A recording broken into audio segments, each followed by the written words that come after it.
Good afternoon, everybody. Uneducated Economist here. So, time for another lumber update video. Oh my gosh, the prices are incredibly high. I cannot believe it.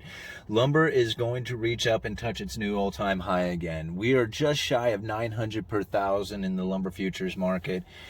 And if anything continues on like it has, we are going to see incredibly high numbers.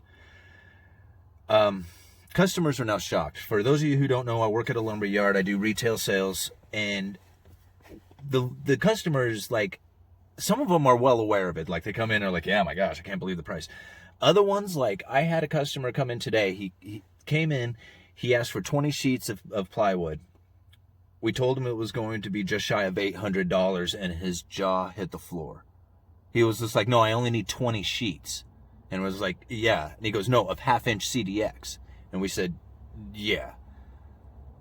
And he shook his head and he was just like, well, how much is it? And we're like, well, it's $39.98 a sheet now. And he was so taken back. He says, well, how much is the OSB? $37.80. He said, never mind. Well, he has to get it somewhere. He needs 20 sheets, obviously. It's not like you just accidentally just say, well, never mind, I don't want the 20 sheets anymore. He needs 20 sheets of plywood. And he is now on the mission going around the county and discovering for the first time how expensive plywood is. It's very shocking. What would have been a $400 item or a $400 sale to him is now $800. And it's just blowing people away. Something I found interesting, we brought in a unit of OSB. Now, if you're not familiar with OSB or plywoods, OSB and plywood, like half-inch CDX, are the skin. They refer to them as sheathing. So if you have like the skeleton of the building, like the studs, the 2x4s, 2x6s, and then you have the skin that goes on the outside, that's the sheathing. Half-inch CDX and 7/16 OSB are the most common items that are used for sheathing. And OSB right now, with the unit that we brought in over, I think it's about a week and a half now, so we've had the unit for better than 10 days, we have sold 2 sheets off of it. That's a 70-piece unit with 2 sheets that have been sold in the last week.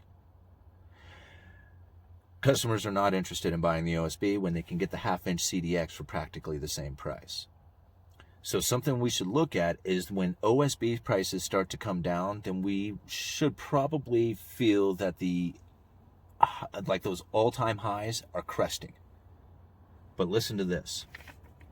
Now, this is the letter that I get, once a week. I'm kind of talking about the different parts of the industry.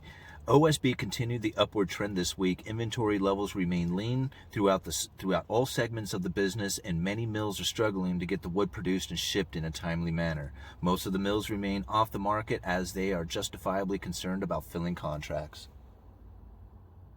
The demand for it is off the charts right now. And I have a unit that hasn't sold a single sheet in 10 days. Isn't that interesting? Where's all this OSB going? I mean, it's not going through my yard. Southern yellow plywood. Southern yellow pine plywood. Southern pine plywood continues to be tough to source. Most mills have very little available wood, but this week we're able to find a few more trucks than last week. Most mills are still very limited on sheathing. Western SPF lumber. Now moving into the lumber prices, and this has just been incredible watching what's happening here. I've said this in other videos before I leave plywood and move on to lumber. I just want to say one more thing about plywood, and this is something that I've said in other videos, or at least one other time in another video, but this is really important here because I've never seen anything quite like this before.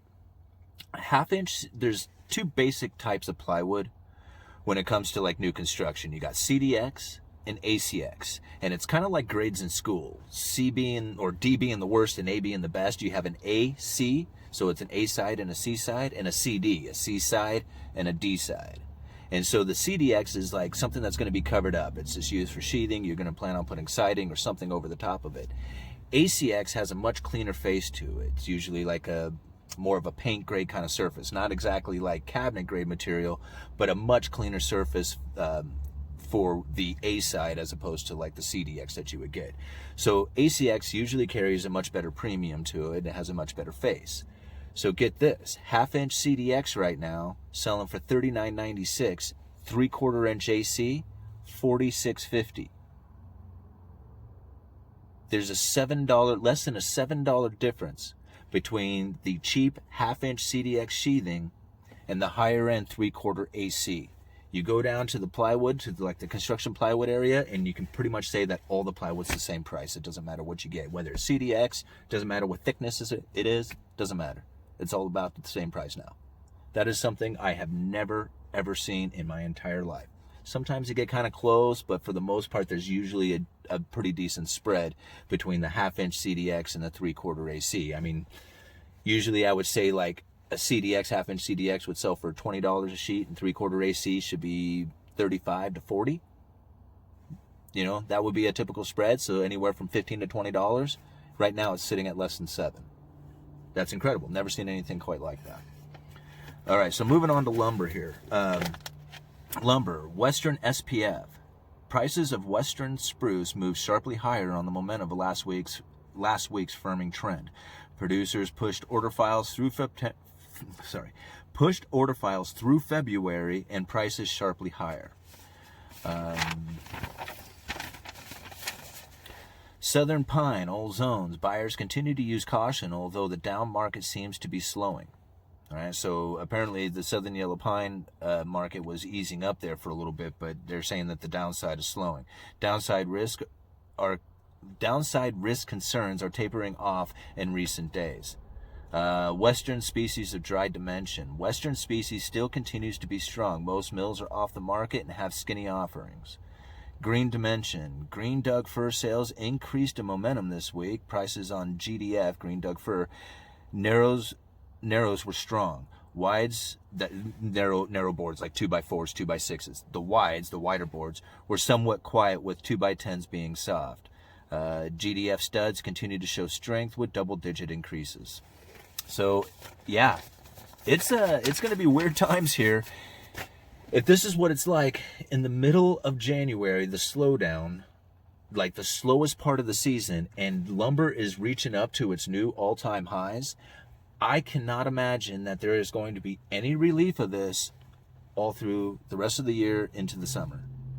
Maybe next fall is when I'm predicting that we'll see the lumber prices start to ease off. But if we go through winter like this is what I'm predicting. I was talking with one of the other guys, and he said that exact same thing.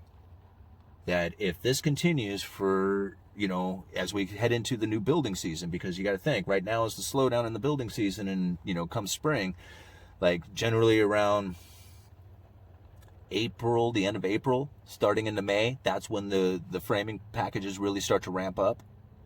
So if we are in this sort of level for the next few months as we go into that new building season with these all-time highs, next summer is going to be just as bad as last summer, if not worse. I think the availability will be there better than it was last year, because like last year we couldn't get pressure treated all summer long. I mean, all the deck projects that we were going to do were just pretty much held off until now. We're selling a lot of decks now, but at the time there was hardly any pressure treated coming in, and so it was very difficult to source. I'm thinking that next year we'll have plenty of availability as far as sourcing it goes. I mean, I wouldn't say plenty of availability, but we're going to have the availability of it, but the prices are still going to remain high as the demand for lumber continues.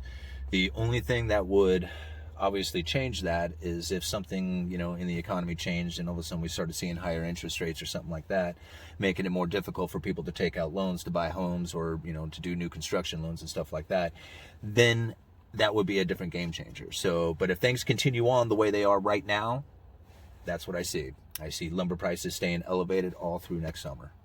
All right. Uneducated Economist, you guys let me know.